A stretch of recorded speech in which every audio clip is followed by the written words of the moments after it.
Hey there, Dr. Craig Chalquist. What good is myth? What good is mythology? I want to give you an example. I teach mythology, and one of the things I'm often telling my students, which is also what I say in presentations and other videos, is that the themes of mythology return to life all the time.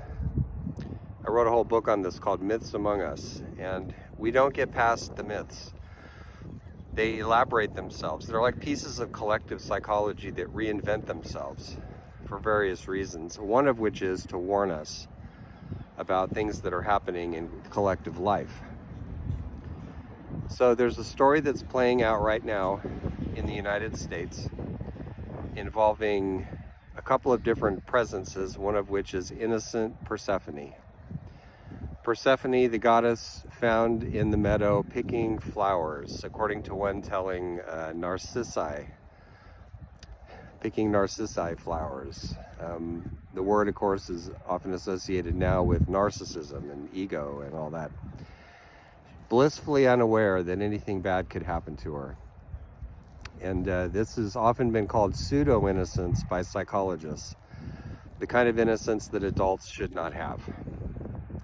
And this is really a key characteristic of American psychology in general, especially among white people, this pseudo-innocence. So anyway, Persephone is out there picking flowers, and all of a sudden up from the ground comes Hades, also known as Pluto, the god of hidden wealth, whose name we find in words like plutocrat.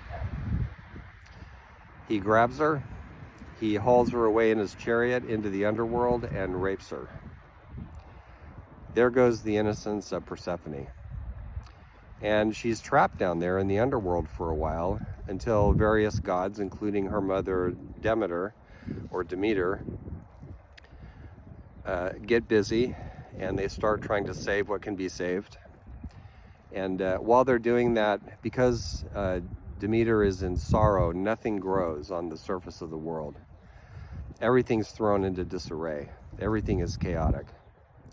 And so finally, a deal gets worked out where Persephone spends 3 months in the underworld every year and the rest of it on the surface. So she goes back and forth.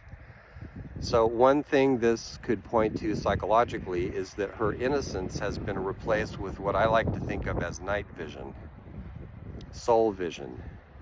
She sees the darkness now. She lives in it part-time.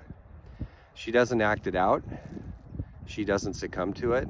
And in fact, she becomes so fierce in the underworld that Ulysses himself is afraid of her when he visits there for guidance. He calls her the Iron Queen.